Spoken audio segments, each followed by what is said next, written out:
Yan, good morning po ulit sa inyo. Nako, mag-aalas 10 na ng umaga. Nakaluto na tayo ng ulam para mamaya. Ayan ang ulam na niluto ko. Bistig Tagalog. Ano siya? Beef steak na yung hindi mahal, yung murang steak. Pero pinakulo ko ng matagal kaya malambot yan. Yan. Tapos pagkatapos natin gym, didiretso ako sa gym ngayon. Alas 10 na, ang pasok ko 12:30. So yan, susulitin natin yung monthly natin kasi hindi na libre yung ano natin, yung gym natin ngayon, may bayad na.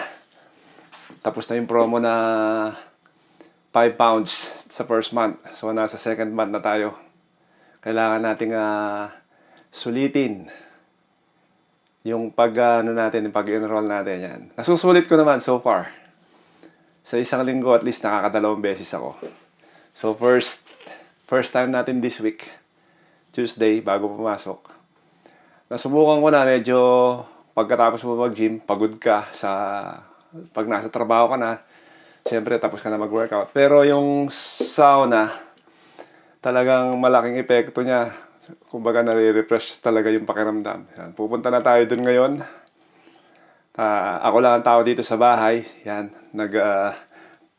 pumasok na yung mga bata sa school. Yan. Off na natin yan. Off na natin ang ilaw. Yan. Ayos, alas 10. Ako naman lalabas na. Meron akong dalawang bag na dala. Ito para sa trabaho, ito para sa gym. Yan. Para hindi ko maikot. Para ready na tayo. Pagkatapos nating mag-gym, ready na tayo.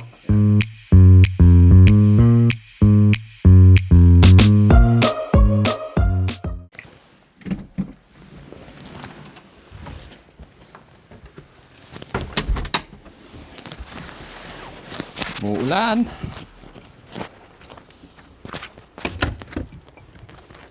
Ayun na, sarado na.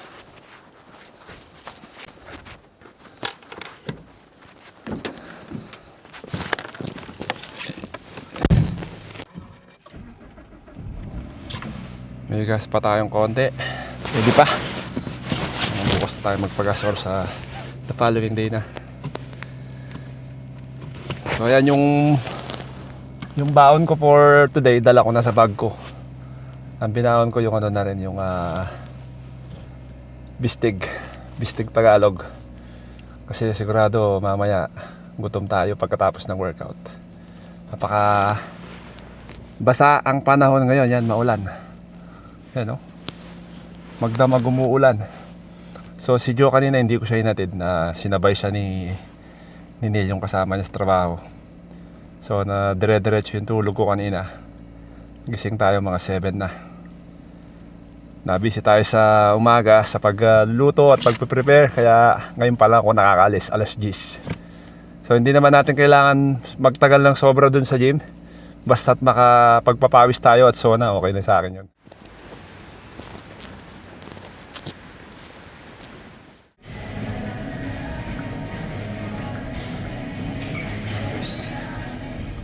Yan, tapos na tayo, nagmamadali na tayo. 11:53 na po. Yan. Yan o, traffic pa.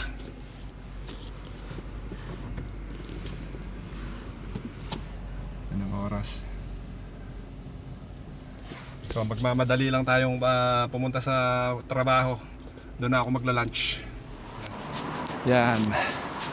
Punta na tayo sa hospital.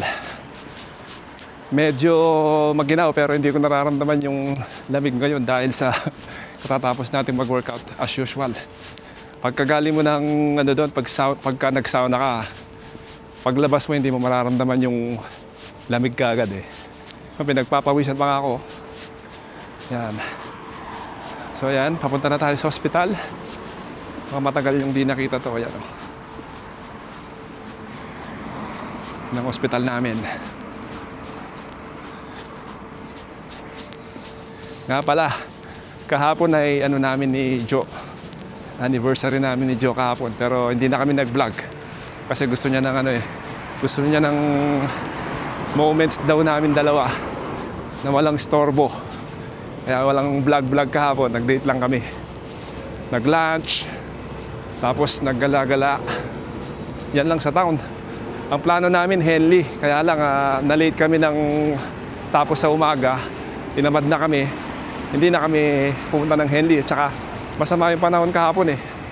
Nag-uulan. So nag-decide kami na sa town na lang mag-lunch. Yan, parang late namin dalawa. Okay naman.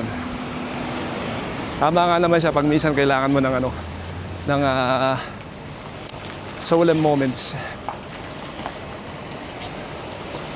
Yan ang mga bus. Tawid na tayo dito.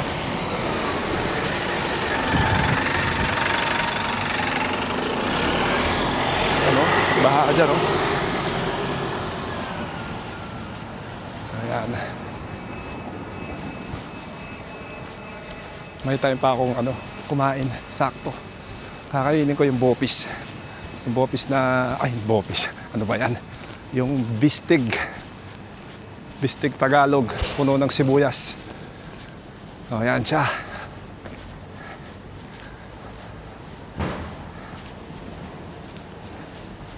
Yan ang hospital natin.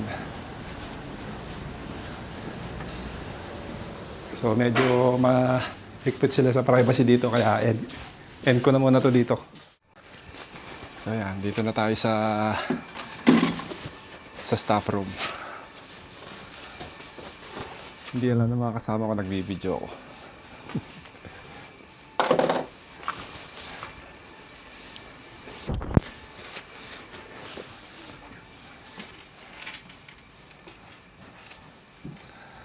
Oh, wala nang hanger. Yan. Sakto may hanger ako.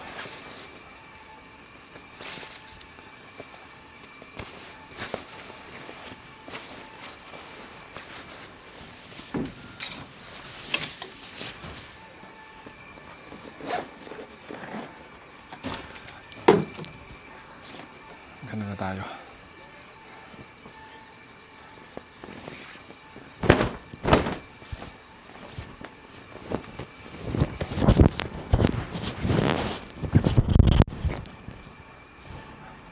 Aga pa. 12:15 pa. Oras na. 12:30, no? Aga pa.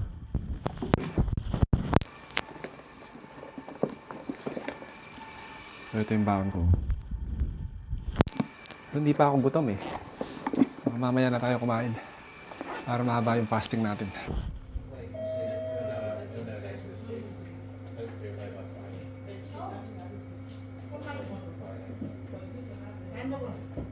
Ayan. Mag-aalas 7 na ng gabi. Ngayon pa lang tayo nagbe-break. So hanggang 8:30 ang tapos ko. Kaya lang nakakain na ako kanina. Kahit na hindi ako naka-break, nakakakain ako sa kitchen. Yan. Pag nagugutom ako, pwede naman magpunta sa kitchen. Hindi sila masyadong maigpit dito sa pinagtatrabahuan ko. Hindi kagaya ng iba. Medyo ano sila, maigpit. Yan. Yan o. 18:53. So, okay naman yung shift natin. Busy. Kaya lang, may time na walang hinto. Merong time din naman na petics lang. Yan. So, ngayon, balance lang. Nakakain na ako dun sa kitchen kanina bago ko pumunta rito.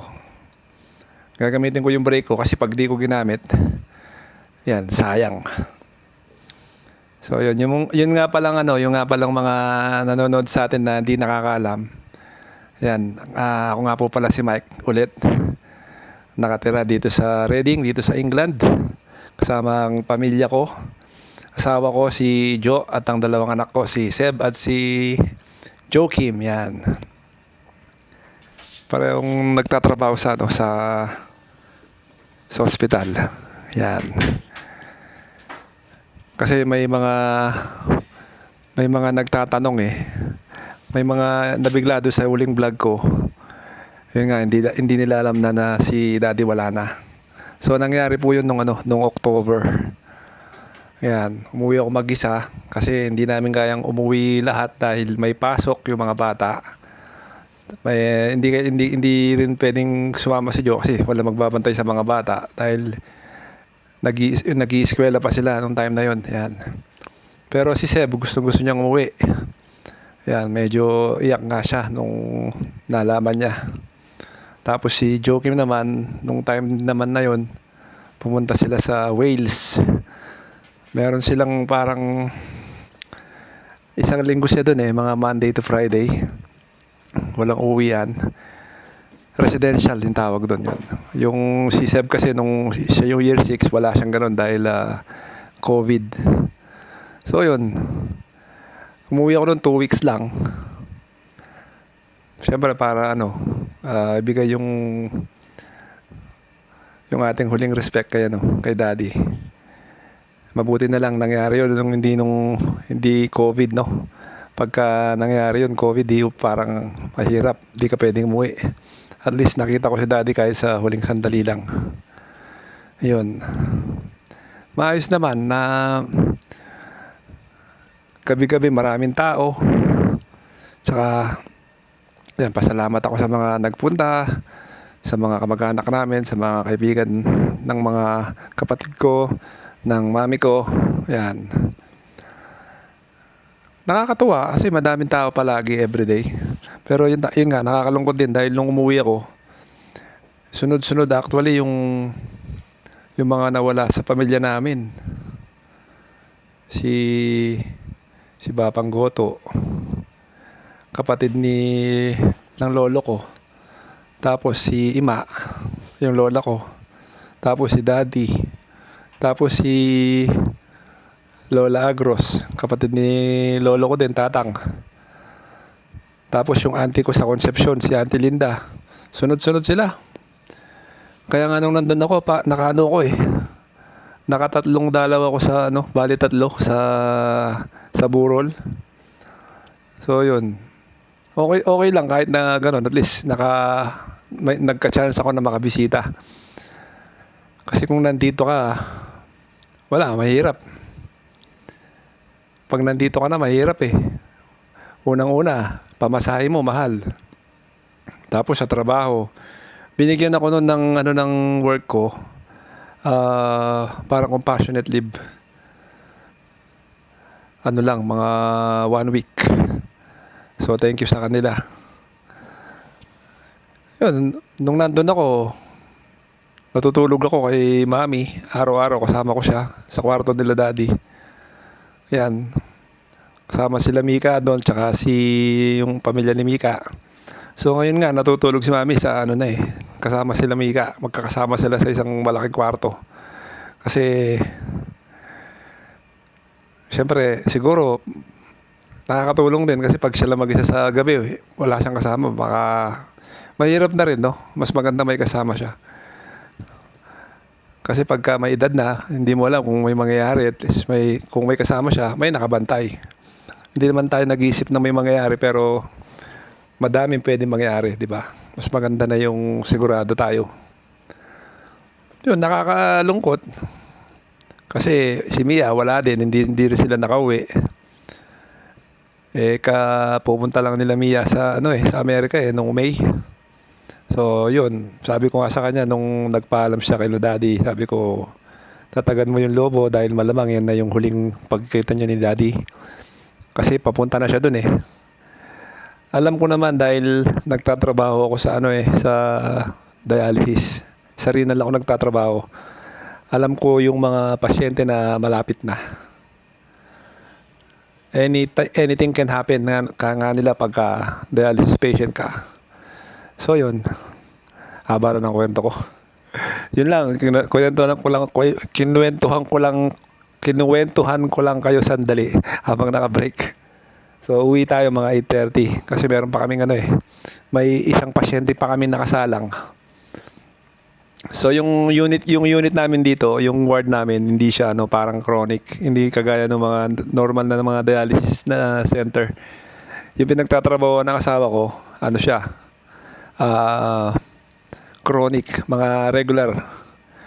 So yung mga pasyente nila, sila-sila. Dito sa amin, yung mga pasyente nila na nagiging unwell, napupunta sa amin.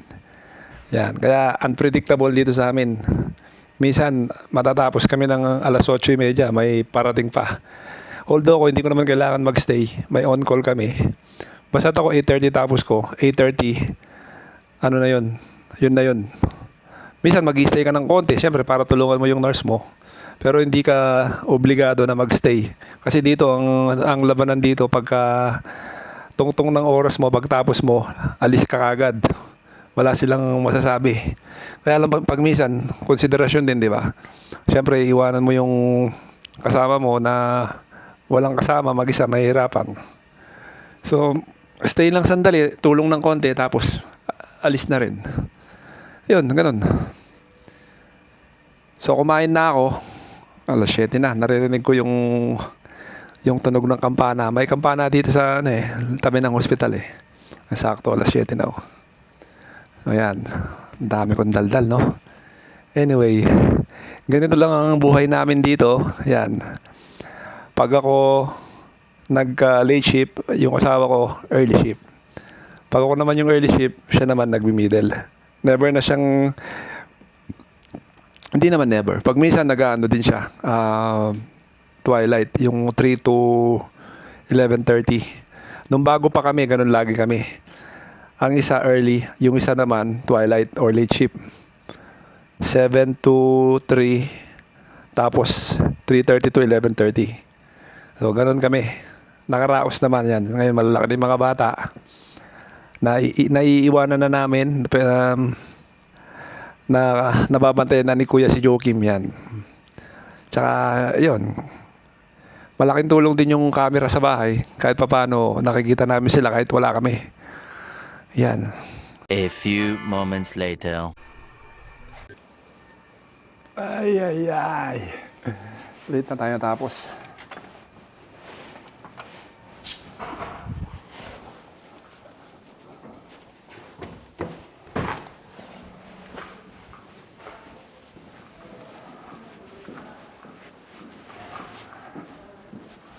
Yan, pauwi na tayo. Sulit tayo ngayong araw na to. Ganyan talaga. So yung sasakyan ko nakaparada sa labas. Kukunin ko. Malapit lang pero kanina kasi, di ba, kailangan natin mag-drive. Feeling pagod na pagod. Yan. Sa edad natin kasi ito, sinisingit talaga natin yung mag-workout bago magtrabaho. Yan. Ngayon nararamdaman ko talaga yung pagod.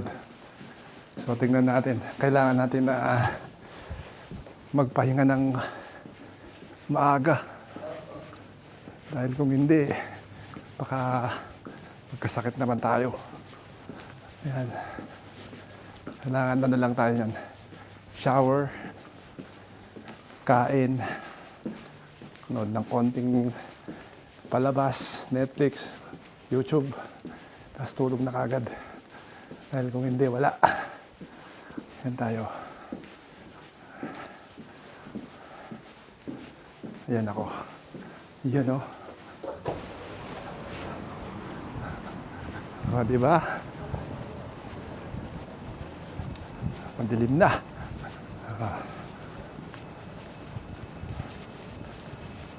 Ayan, saktong alas 8:30, nasa bahay tayo.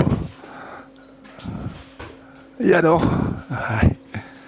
Si Binata, yan. Busy. Yeah, What have you been doing? revising. Kasi sila ngayon, nagtetest sila. Kaya busy siya. Kaya mabuti na lang at masipag siya mag-aaral. Masipag na siya ngayon, di ba? Pag na siya ngayon. Si Mami, ayan o. Hello. Wala na naman. Naano nyo na? Na-empty mo na? Yeah. Alright. Next batch. Same ulam. Kakain tayo, same ulam. O siya. Yan, magandang gabi ulit sa inyo. Yan na natin yung araw na to. Ano na? 9:25 na oh. Sakto lang. Nararamdaman ko na yung pagod. Talagang workout tapos sabay trabaho. Mahirap, medyo mahirap pero kakayanin natin. Yan, yung panganay ko, yung pa rin siya hanggang ngayon. Seryoso sa pag-aaral Ayos. Yun, tayo naman ay aakyat na. Tutulog na tayo. Papaalam na po ako at salamat sa panonood. Yung hindi pa po nakakapag-subscribe, subscribe naman po kayo dyan. At click the notification button. Yan. Maraming salamat po ulit and God bless.